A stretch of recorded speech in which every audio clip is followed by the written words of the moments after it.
नमस्कार दोस्तों, मैं अपने चैनल लाइब्रेरी बिलिस पे आप सभी का स्वागत करता हूँ। जैसा कि हमने 2 टू 1 के पेपर में कुछ इम्पोर्टेंट क्वेश्चन का एक पेपर सेट बनाया था और उसमें हमने जब चेक किया तो तकरीबन 80-85% उसमें से क्वेश्चन आए, तो उसी को देखते हुए बच्चों ने थोड़ी डिमांड की। तो हम एक क्वेश्चन पेपर बना रहे हैं 2 टू 3 का, जिसमें हिंदी और इंग्लिश दोनों को सम्मिलित किया गया है। तो पहले हिंदी के ऊपर हम कुछ बात करेंगे, इसकी एक वीडियो बना के उसमें डाल देंगे और इसकी पीडीएफ भी आपको प्रोवाइड करा दी जाएगी। तो सबसे पहले हिंदी का एक क्वेश्चन है, इसमें देखिए, इसमें दिया है पुस्तकालय वर्गीकरण को परिभाषित कीजिए। समकालीन उदाहरणों के साथ कथन की पुष्टि कीजिए कि वर्गीकरण पुस्तकालय की सभी सेवाओं की रीढ़ है। तो पुस्तकालय वर्गीकरण की परिभाषा है कि पुस्तकालय वर्गीकरण अलमारियों पर या डिजिटल डेटाबेस में पुस्तकों और अन्य सूचनाओं सामग्रियों को उन विषयों की समानता के आधार पर एक तार्किक लॉजिकल क्रम में व्यवस्थित करने की प्रणाली है। जो आपकी क्लासिफिकेशन है, जब इंग्लिश में हम देखेंगे तो डॉक्टर एस आर रंगनाथन जी के शब्दों में वर्गीकरण किसी प्रलेख के विषय को कृत्रिम भाषा के क्रमिक अंग में अनुवादित करने की प्रक्रिया है। यह पुस्तकों के एक असंगठित ढेर को ज्ञान के एक व्यवस्थित साम्राज्य में बदल देता है। जैसे कि हम सभी जानते हैं कि अब जब हम लाइब्रेरी में जाते हैं तो वहाँ पे देखते हैं ना, बहुत सारी बुकें रखी हुई हैं। अगर हमें किसी को भी उस लाइब्रेरी में भेज दिया जाए और उनमें एक सिस्टमेटिक काम ना हो तो हम बुक ढूंढ पाएंगे? शायद हम अपनी पसंद की बुक कभी ढूंढ भी ना पाएं। उसी उन्हीं चीज़ों को क्या कर दिया है, वर्गीकरण करते हैं पुस्तकालय। वर्गीकरण में मतलब क्लासिफिकेशन, चीज़ों को आ, सुचारू रूप से, व्यवस्थित रूप से रखना। तो इसमें क्या होगा कि वर्गीकरण पुस्तकालय सेवाओं की रीढ़ क्यों है, उदाहरण के साथ हम देखेंगे। अलमारियों पर व्यवस्थित क्रम यह सुनिश्चित करता है कि प्रत्येक पुस्तक या प्रलेख को एक निश्चित भौतिक या डिजिटल स्थान मिले। एक ही विषय की पुस्तकें हमेशा एक साथ रहती हैं। उदाहरण के लिए, यदि कोई छात्र क्वांटम फिजिक्स की किताब ढूंढ रहा है तो वर्गीकरण के कारण उसे उस विषय की सभी किताबों को एक जगह अगल बगल में मिल जाएंगी, न कि पूरे पुस्तकालय में बिखरी हुई हैं। पुस्तकालय विज्ञान के 5 नियमों का पालन पुस्तकालय को व्यवस्थित करने करके यह पाठकों के समय को बचाता है। जो चौथे नियम है, जो लाइब्रेरी साइंस का, जो Shri doctor S R Ranganathan ji ने दिया है, और यह सुनिश्चित करता है कि प्रत्येक पुस्तक का उसका पाठक मिल सके। थर्ड जो नियम है उसके बारे में, रिट्रीवल करने के लिए बहुत ही ईजी है। ये लाइब्रेरियन को तुरंत जानने में मदद करता है कि पुस्तकालय में किस विशिष्ट विषय पर कौन सी सामग्री उपलब्ध है। कलेक्शन एनालिसिस आप कर सकते हैं इससे। वर्गीकरण के माध्यम से पुस्तक प्रबंधन आसानी से देख सकते हैं कि कौन सा विषय क्षेत्र मजबूत है, किस विषय में किताबें कम हैं, ताकि नई किताबें खरीदी जा सकें। अ, विषय विशिष्ट सूचियां बनाना, यह शोधकर्ता को साहित्य की खोज, जैसे हम लिटरेचर सर्वे करते हैं, लिटरेचर रिसर्च करते हैं, तो के दौरान किसी खास विषय पर चुनिंदा पठन सूचियां तैयार करने में मदद करता है। हम क्वेश्चन 2 देखेंगे। ये है आपका परिगणनात्मक और पक्षात्मक विश्लेषणात्मक वर्गीकरण, जो 2 तरह की प्रणाली हैं, इनके बारे में बात हुई है यहाँ पे। पुस्तकालय वर्गीकरण पद्धतियों को मुख्य रूप से 2 वैचारिक ढांचों में विभाजित किया जाता है। पहला है परिगणनात्मक पद्धतियाँ, जैसे डीडीसी, और दूसरी है पक्षात्मक, जिसे हम कॉलन क्लासिफिकेशन कहते हैं। हम यहाँ पे इनकी तुलनात्मक कंपैरेटिव मैट्रिक्स बनाएंगे, तो जिसमें हम देखेंगे विशेषताएं क्या हैं इनकी। मूल अवधारणा, यह भूत, वर्तमान और भविष्य की सभी संभावित विषयों की बनी बनाई संख्याओं की एक सूची है। जैसे कि हम देखते हैं ना, डीडीसी में आपने देखा होगा ये। डीडीसी क्या है कि जो आपका 2 to 3 है, 2 to 3 आपका है थ्योरिकल, और 2 to 7 आपका है प्रैक्टिकल। जो 2 to 3 में लिखा है उसको वहाँ पे प्रैक्टिकल में करना होता है। इसमें बनी बनाई संख्याएं नहीं होती, इसके बजाय विषय के मूल घटकों को अलग अलग दिया जाता है, जिन्हें जोड़कर संख्याएं बनानी होती है। लचीलापन, अगर हम ये बात करें तो ये डीडीसी बहुत ही मतलब कठोर होती है, हिरार्की सिस्टम में होती है, एक जगह पे 2 नंबर नहीं आ सकते। और जबकि आपकी कॉलन क्लासिफिकेशन क्या है आपका,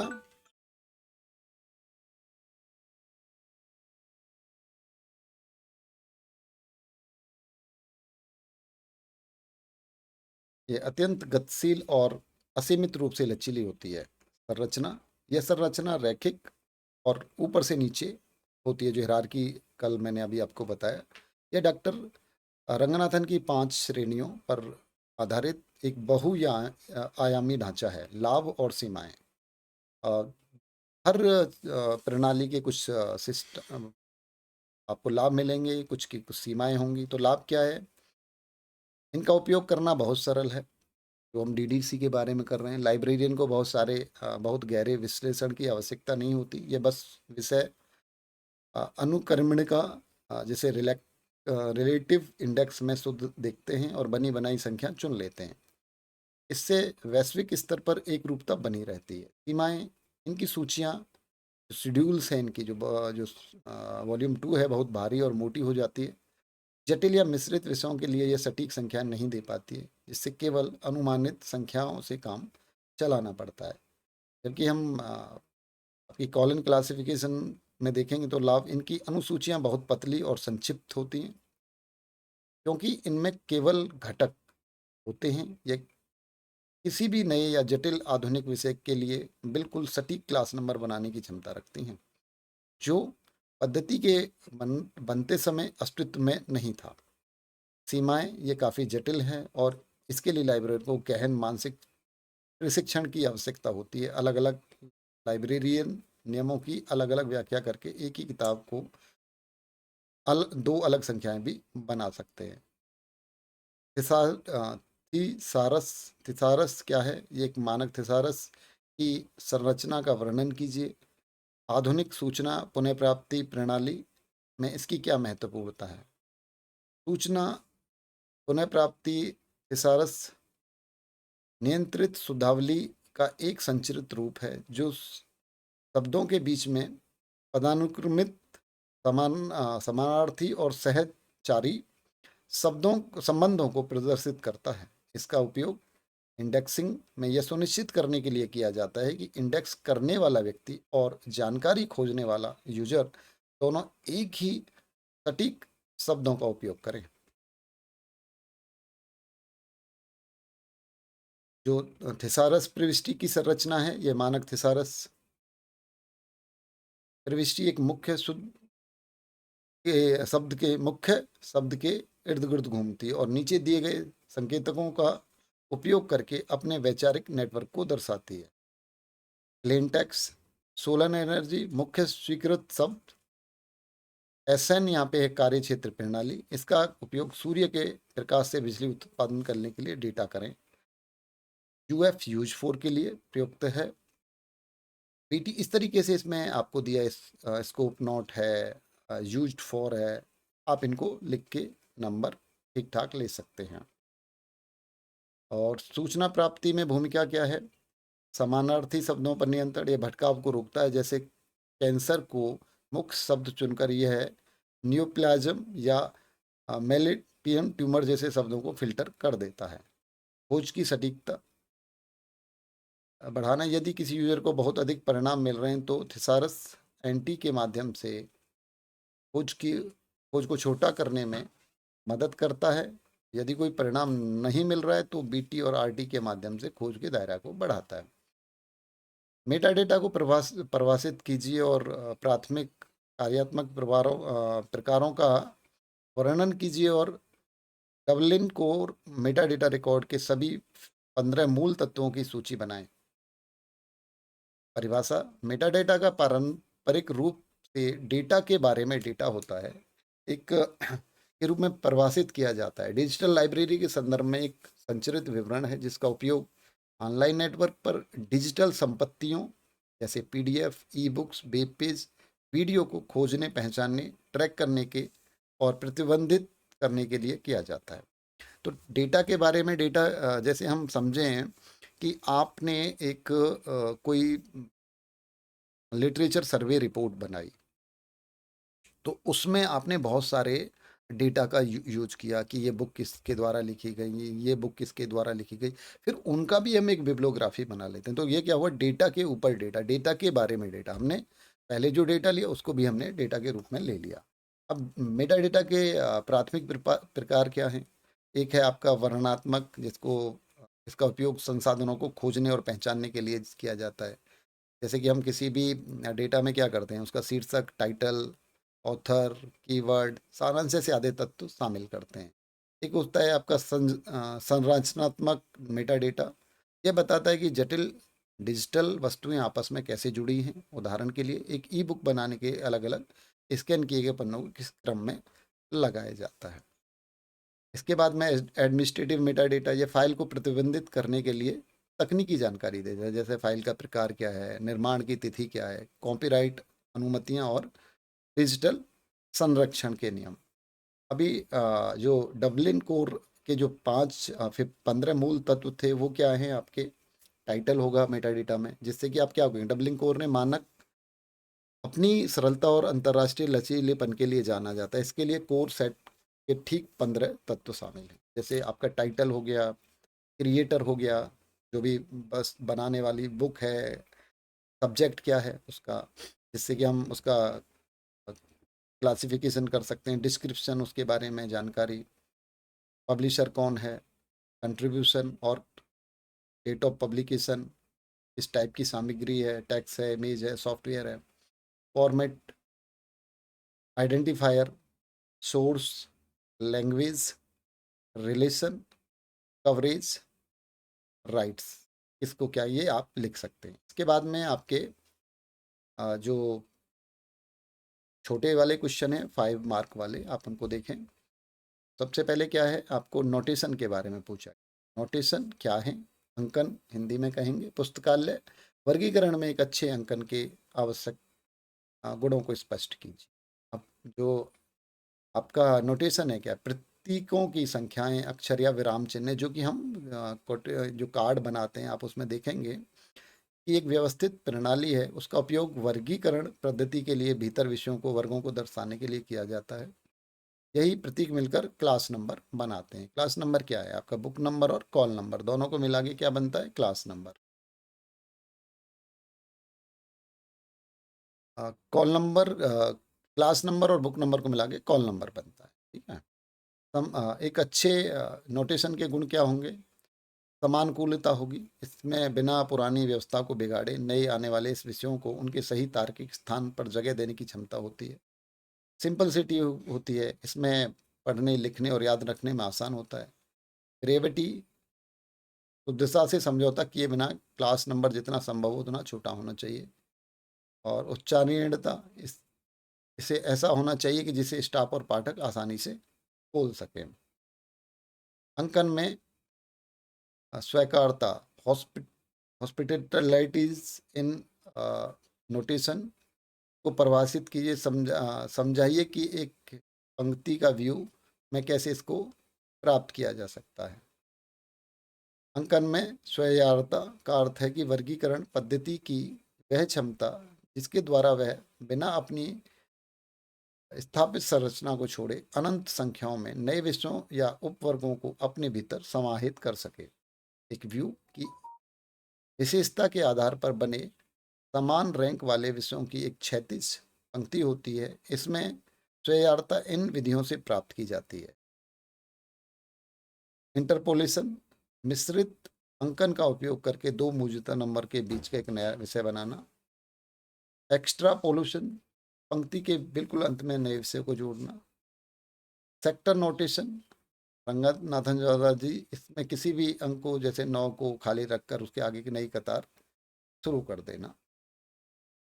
मार्क 21 की संरचना पर एक संक्षिप्त विश्लेषणात्मक नोट लिखिए। तो मार्क 21 क्या है? मशीन रीडेबल कैटलॉग, कंप्यूटरों के बीच जो बिब्लियोग्राफिक डेटा के आदान प्रदान के लिए अंतर्राष्ट्रीय डिजिटल मानक है। यह कंप्यूटर और कैटलॉग को कंप्यूटर को कैटलॉग कार्ड पढ़ने की क्षमता देता है। जो हम कैटलॉग कार्ड बनाते हैं, अभी कैटलॉगिंग आपका 227 में होगा, 227 के लिए जो हम कार्ड बनाते हैं तो इसमें इसका यूज करते हैं। और इसमें कुछ नंबर दिए हुए होते हैं, जिनके टैग नंबर होते हैं, सब फील्ड होते हैं, डेटा होता है। तो इस तरीके से इसमें क्या होता है, लीडर रिकॉर्ड के पहले 24 कैरेक्टर का यह कंप्यूटर को बताता है कि रिकॉर्ड को कैसे प्रोसेस करना है। डायरेक्टरी ये पूरे रिकॉर्ड को इंडेक्स की तरह काम करता है और बताती है कि कौन सा डेटा फील्ड कहाँ से शुरू है। वेरिएबल कंट्रोल फील्ड्स, अब जो उसके टैग्स हैं वो 001, 009 आप देखेंगे जब आगे। और एक हैं वेरिएबल डाटा फील्ड, तो वो 010 से लेके 990 तक के टैग उन्हें वास्तविक कैटलॉग डेटा होता है, यह इंडिकेटर और सब फील्ड का उपयोग करते हैं। जैसे 100 टैग क्या मुख्य लेखक के लिए है, और 250 पुस्तक के शीर्षक के लिए है, 260 आपका प्रकाशन विवरण पब्लिकेशन डिटेल के लिए है। सेल्फ सूची की विशेषताएं, संरचनाएं और उपयुक्तता को स्पष्ट कीजिए। सेल्फ सूची पुस्तकालय का एक ऐसा विशेष रिकॉर्ड है जिसमें प्रविष्टियां को ठीक उसी क्रम में व्यवस्थित किया जाता है जिस क्रम में भौतिक पुस्तकें अलमारी में रखी होती हैं। तो सेल्फ लिस्ट क्या है उसमें, जैसे आप देखेंगे कि कहीं पे भी अलमारी के बाहर एक लिस्ट वहाँ पे लगा दी, वहाँ पे लिखा है कि नंबर 1 पे ये बुक है, 2 पे ये बुक है, तो उसी में आपको मिल जाएंगी। उपयोगिता क्या है इसकी, आपका जो स्टॉक है उसका वेरिफिकेशन हो जाएगा। ये हर साल पुस्तकों को चोरी होने से, गायब होने की जांच करने का मुख्य साधन है। डुप्लीकेसी से बचाव हो जाएगा, दोहराव से बचाव है। ये कैटलॉगर को सुनिश्चित करने में मदद करता है कि किन्हीं दो अलग अलग किताबों को एक ही कॉल नंबर ना मिले। वर्गीकृत समीक्षा, ये पुस्तकालय प्रबंधन को देखने में मदद करता है कि किस विषय की अलमारियाँ कितनी भरी हुई हैं। अभी हम दूसरा वाला जो सेट है उसको देखेंगे। अभी आपका जो दूसरा सेट है उसमें जो लॉन्ग क्वेश्चन है वो ये है, पुस्तकालय कैटलॉग के भौतिक रूपों के विकास का वर्णन कीजिए और पारंपरिक कार्ड कैटलॉग की आधुनिक ओपेक से तुलना कीजिए। तो पुस्तकालय कैटलॉग का बाह्य रूप फिजिकल संग्रह के आकार में तकनीक बदलने के साथ साथ विकसित हुआ है। भौतिक रूपों का विकास पहले क्या था, पहले क्या हो रहा था कि रजिस्टर या पुस्तक का रूप यह सबसे पुराना रूप था, जहाँ किताबों की सूची वही एक बही खाते या रजिस्टर में हाथ से लिखकर या छपाई की जाती थी। ये पोर्टेबल था, लेकिन इसमें नई खरीदी कई किताबों को वर्ण अनुक्रम के बीच में जोड़ना असंभव था। जैसे कि आपकी एक बुक आ गई और उसमें आपको टॉपिक पूरे दे दिए, लेकिन फिर बाद में कोई नया टॉपिक उसमें जुड़ा है तो फिर आपको नया ही प्रिंट कराना पड़ेगा। सेल्फ कैटलॉग, इसमें क्या होता था, कागज की ढीली पर्चियों को एक यांत्रिक धातु के बाइंडर के एक साथ बांधा जाता था, जिससे इसमें प्रविष्टियां जोड़ने की अनुमति तो दी जाती थी, लेकिन यह बड़े पुस्तकालयों के लिए बहुत नाजुक नाजुक था।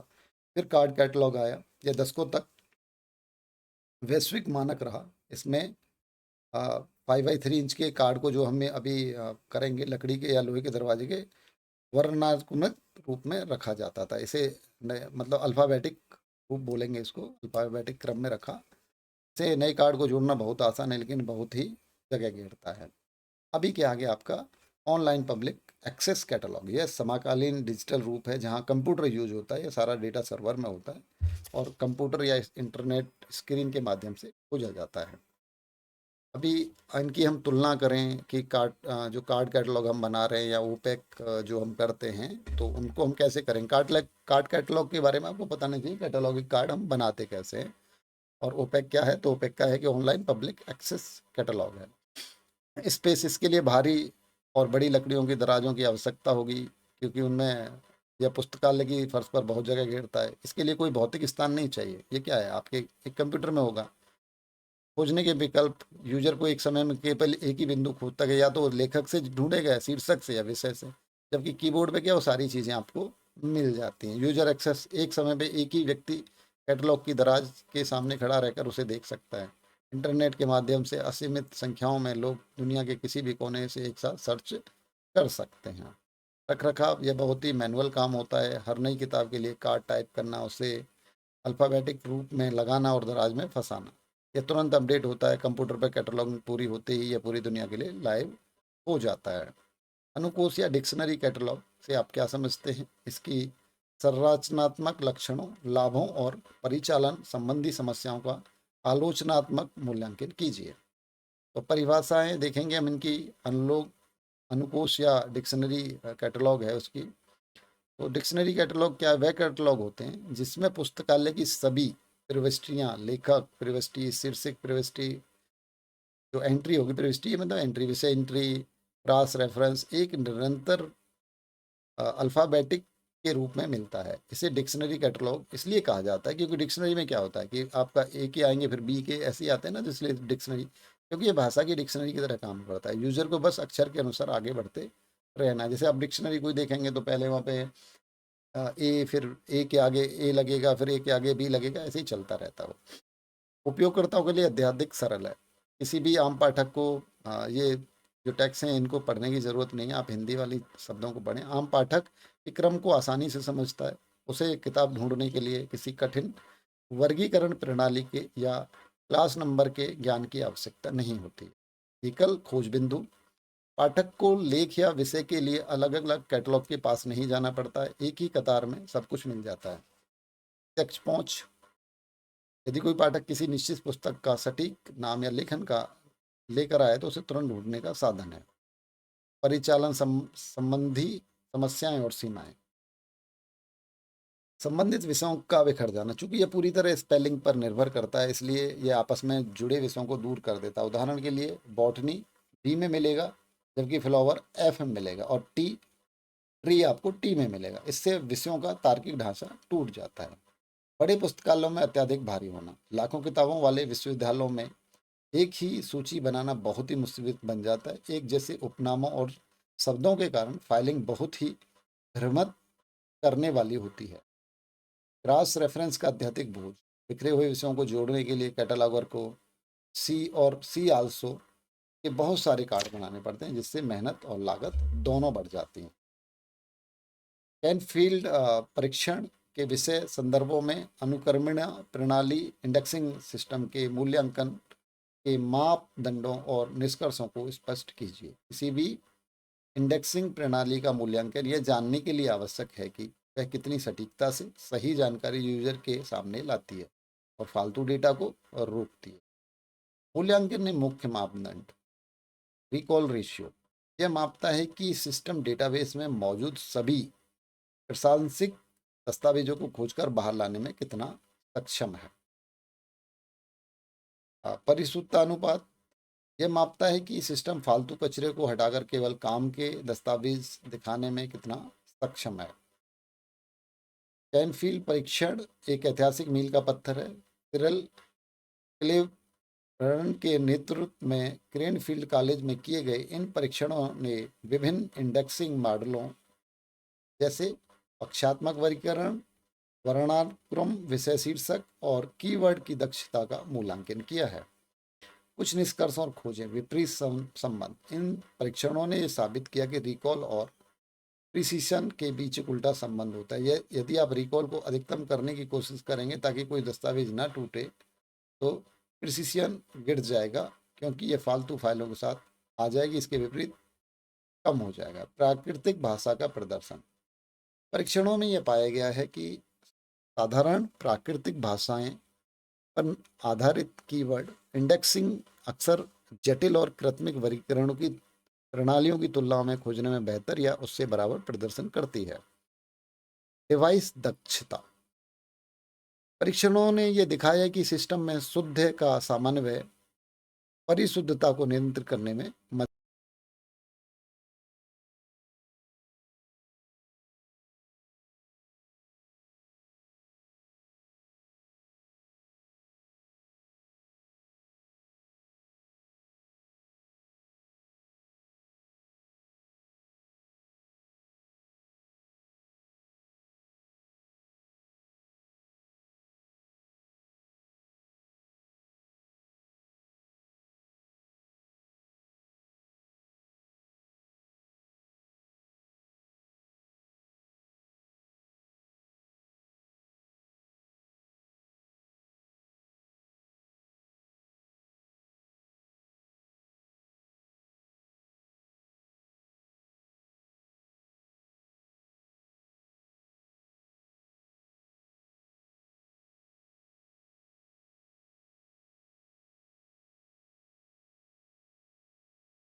तो लाइट के कारण थोड़ी-सी प्रॉब्लम हुई। अभी यहाँ पे हम देख रहे थे परीक्षणों में ये पाया गया कि साधारण प्राकृतिक भाषाओं पर आधारित कीवर्ड इंडेक्सिंग अक्सर जटिल और प्राथमिक वर्गीकरण प्रणालियों की तुलना में खोजने में बेहतर और बराबर प्रदर्शन करती है।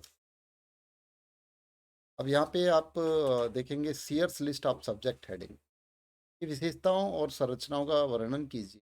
यह विषय की सब्जेक्ट इंडेक्सिंग में कैटलॉगर्स का मार्गदर्शन कैसे करता है। मिन्नी अल सीयर्स द्वारा 1923 में पहली बार तैयार की गई Sears list of subject heading छोटे और मध्यम आकार के पुस्तकालयों के लिए पुस्तकों को समान अ, वर्णा वर्ण अनुक्रमिक विषय शीर्षक सब्जेक्ट हेडिंग देने के एक मानकीकृत साधन है। यह सुनिश्चित करती है कि पुस्तकालय समय के साथ किसी विषय के लिए हमेशा एक ही शुद्ध करते हैं। जब आप अपना 2 to 7 देखेंगे तो वहाँ पे क्या है, आपको कैटलॉग कार्ड जब बनाते हैं तो उसमें ये Sears list of subject heading का विशेष यूज होता है। आपको 7 के प्रैक्टिकल के पेपर में भी आपको वहाँ पे देख मिलेगी। Sears list of subject heading की आधुनिक संरचना एक मानक थिसारस जैसी होती है जो कैटलॉगर्स को सही राह दिखाने में लिए प्रतीकों का उपयोग करती है। यह भौगोलिक रूप से उपविभाजित किया जा सकता है। यह दर्शाता है कि कैटलॉगर विषय को अधिक विशिष्ट बनाने के उसके आगे किसी स्थान का नाम जोड़ सकता है, जैसे लाइब्रेरीज इन यूज फॉर। यह अमान्य शब्दों को दिखाता है। कैटलॉगर इन शब्दों का उपयोग न करके मुख्य शब्दों का उपयोग करता है और एक सी प्रविष्टि का निर्देश दिया जाता है। ई आल्सो ये यूजर को अधिक जानकारी से संबंधित, जैसे हम कोई कार्ड बनाते हैं तो हम बोलेंगे भाई इस विषय को भी देख लो। जैसे कोई अपना हिस्ट्री की बुक पढ़ रहा है, लक्ष्मी नारायण की या किसी की, तो हम बोलेंगे भाई इसकी भी देख लो। बोलते हैं ना, रेफरल बोलते हैं। ये कैटलॉगर्स की मदद कैसे करता है? एक रूपता बनाए रखता है, मानक उपविभाजनों का निर्माण करता है। अब जो छोटे क्वेश्चन है उनको भी हम देखते हैं। क्लासिफिकेशन और कैटलॉगिंग के बीच के सिंबॉलिक अवधारणा को स्पष्ट कीजिए। तो जो आपका वर्गीकरण और कैटलॉगिंग दो अलग अलग कार्य नहीं है, ये पुस्तकालय संगठन के दो परस्पर निर्भर हिस्से हैं। ये इस रिश्ते को सहजीवन या सिम्बोसिस कहा जाता है।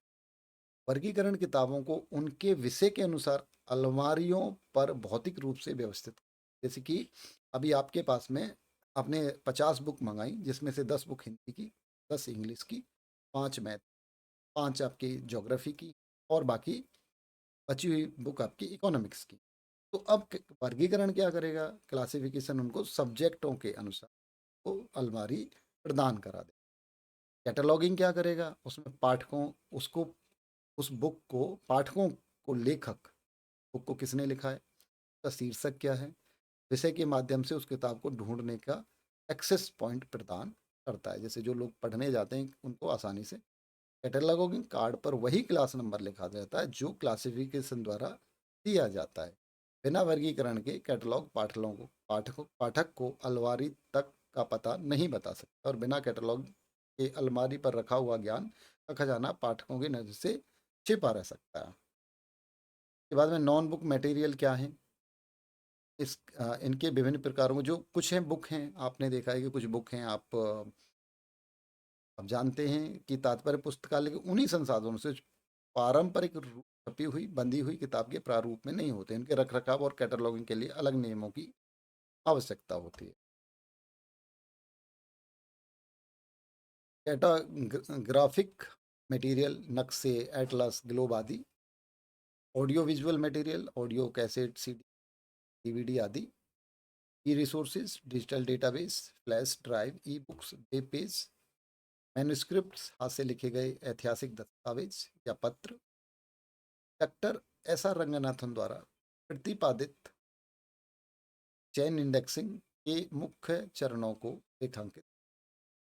चेन इंडेक्सिंग जो डॉक्टर एस आर रंगनाथन द्वारा आविष्कार की गई एक यांत्रिक विधि, इसके द्वारा किसी पुस्तक के क्लास नंबर की संरचना से सीधे सब्जेक्ट हेडिंग प्राप्त की जा सकती है। क्लास नंबर लेना, सबसे पहले क्या करना है, पुस्तक को दिया गया क्लास नंबर सामने रखा जाता है। श्रृंखला का निर्माण, इस नंबर को कतार से कड़ी दर कड़ी सबसे बड़े वर्ग से सबसे छोटे वर्ग की ओर तोड़ा जाता है। कड़ियों को दो हिस्सों में बांटा जाता है, साउट लिंक्स वे सब जिन्हें पाठक खोज सकते हैं, और फाल्स ऑब्लिक अनसाउटेड लिंक नाम चिन्ह आदि को हटा दिया जाता है। श्रृंखला को उलटना, साउट लिंक को शब्दों में बदला जाता है, उनके नीचे से ऊपर में लिखकर एक स्पष्ट विषय प्रविष्ट तैयार किया जाता है। संसाधन विवरण और पहुंच, RDA research courses description and access, कार्यात्मक गुणों को उद्देश्यों की चर्चा। संसाधनक विवरण और पहुंच, कैटलॉगिंग एक ऐसा आधुनिक वेब आधारित अंतर्राष्ट्रीय मानक पुराने पढ़ चुके एसीआर 2 के स्थान पर विकसित किया है। का उद्देश्य भौतिक और डिजिटल दोनों तरह के संसाधन का विवरण तैयार करना। मुख्य विशेषताएं और कार्य, एफ आर बी आर पर आधारित है। Functional requirement for bibliographic record कल पर आधारित है, जो उपयोगिता के 4 मुख्य होते हैं: खोजना, पहचानना, चयन करना और प्राप्त करना। माध्यम से स्वतंत्र, मीडिया इंडिपेंडेंट है, केवल छपी किताबों के पक्ष में नहीं, यह ई बुक, वीडियो, ऑनलाइन डेटा और भौतिक पुस्तकों सभी का समान रूप से कैटलॉग बनाने में मदद देता है। थीमेटिक वेब अनुकूल ये मेटा डेटा का इस प्रकार से तैयार करता है कि पुस्तकालय का डेटा गूगल जैसे ओपन सर्च इंजन और liquid data link data network पे आसानी से पढ़ा जा सकता है। अभी तक हमने यहाँ पे देखा पूरा आपका हिंदी को हमने कैसे हिंदी के पेपर को कैसे समझा है, और मुझे पूरी उम्मीद है अगर आप इसको एक बार पढ़ेंगे और समझ के आंसर देंगे तो आपके 50% मार्क तो आ ही जाएंगे। अगर और थोड़ा आप जान लगाएंगे तो 70+ मार्क आ जाएंगे। चलो अभी हम देखेंगे इंग्लिश के पेपर को, कि इंग्लिश का पेपर कैसे, इसके लिए हम एक नेक्स्ट वीडियो बनाएंगे, उसमें हम इंग्लिश के पेपर देखेंगे।